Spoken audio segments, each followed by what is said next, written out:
చిన్నప్పుడు బల్లె చదువు చెప్పే పంతులమ్మలంటే మస్తు భయపడేటోళ్ళం. బడికి పోయినామా, బుద్ధిగా చదువుకున్నామా, గమ్మున ఇంటికి వచ్చినామా, ఇచ్చిన హోంవర్కులు రాసినామా అన్నట్టే ఉండేటోళ్ళం. ఏ రోజుకు ఆ రోజు వాళ్ళ చేతుల్లో దెబ్బలు తినకుండా చూసుకునుడే మా గొప్ప అన్నట్టుంటుండే. కానీ ఇప్పుడు అంతా ఉల్టా కాలం నడుస్తుంది కదా వల్ల.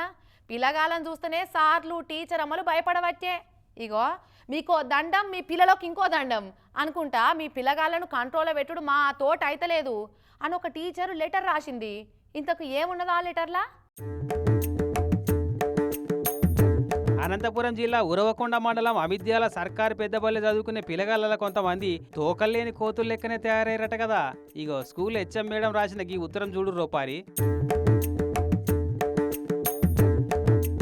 గౌరవనీయులైన 9వ తరగతి విద్యార్థుల తల్లిదండ్రులకు జిల్లా పరిషత్ ఉన్నత పాఠశాల అమిద్యాల గ్రామంలోని ప్రధానోపాధ్యాయుని జీవి నాగమంజులో రాయినది ఏమనగా, మన పాఠశాలలో ప్రస్తుతం పరీక్షలు జరుగుతున్నాయి. పరీక్ష మధ్యలో వాటర్ కోసం బయటికి వెళ్తున్నారు, అలాగే ఇంటికి పోతున్నారు. 9వ తరగతి విద్యార్థులు కొంతమంది అల్లరి గ్యాంగ్ గా తయారవుతున్నారు. స్కూల్ టైంలో ఏదైనా జరిగితే అందుకు అందరూ బాధపడవలసి వస్తుంది. కనుక మీ పిల్లల విషయంలో మీరు కొంత శ్రద్ధ తీసుకోవాలి అనుకుంటా ఆ అల్లరి గ్యాంగ్ ఎత్తున ఆగడాలన్నీ చెప్పుకుంటా పెద్ద లెటరే రాసుకొచ్చింది. ఇట్లా మొన్న 10th పరీక్షలు రాసిన పిల్లగాలైతే నిరీ అద్మానం చేసిరట. ఇక బెంచీల స్క్రూలు వీకేసి ఇరగొట్టి ఇటికి తీసుకపోవడు, కాంపౌండ్ గోడకున్న బండలు వలగొట్టిర్రు, గోడలకున్న స్విచ్ బోర్డులు ఇరగొట్టిరట.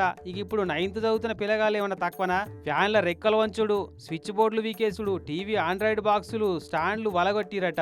ఇక మా తోట అయితే లేదు, మేము కొట్టలేము తిట్టలేము. మీరు ఏం చేస్తారో గానీ మళ్ళీ ఇట్లా జరిగితే మాత్రం పిల్లగాల మీద పోలీస్ కంప్లైంట్ ఇవ్వవలసి ఉంటది. దయచేసి అర్థం చేసుకొని పిల్లలను సక్కదిద్ది వంపమని కోరుతున్నాను. ఇట్లో జీవి నాగమంజుల గెజిటెడ్ హెడ్ మిస్సు అమిద్యాల అని ఇట్లా వార్నింగ్ లాంటి సలహా ఇచ్చినట్టు లెటర్ రాసి 9th 10th పిల్లగాళ్ళ తల్లిదండ్రులకు పంపిందట. ఇక ఈ లెటర్ బయటపడుతోని సోషల్ మీడియాలో మస్తు వైరల్ అవుతుంది. మరి వీళ్ళు పిల్లలా పిడుగులా? ఊరి మీద పడి కోతులు దాడి చేసినట్టు బడి మీద పడి ఎట్ల కిష్కింద కాండ ఎత్తున్నారు చూడు. మరి ఇక ఎట్ల కట్టడి ఎత్తరో గాని ఈ పిల్లగాళ్ళను కొట్టలేము తిట్టలేము ముట్టలేము అన్నట్టు ఉంది ఈ పరిశాన్ అయితే. మొనగా బొబ్బిలి సర్కార్ బడి హెడ్ మాస్టర్ సార్ అయితే ఏకంగా సాష్టాంగ నమస్కారం చేసి గుంజీలు తీసి చెంపలేసుకుండు. మాదే తప్పైతే క్షమించమని కోరుకుంటా. ఇక ఇప్పుడు ఈ మేడమేమో గోడంతా ఇళ్ళ పోసుకుంటా ఉత్తరం రాసుకొచ్చింది. ఇట్లా సార్లు టీచర్లను చూసి పిల్లలు భయపడే రోజులు పోయి పోరగాళ్ళని చూసి ఉల్టా వాళ్ళే భయపడే రోజులు నడుస్తున్నాయి అంటే చెడుగు పోరగాళ్ళతోటి చెడ గోసైతున్నట్టుంది పాపం.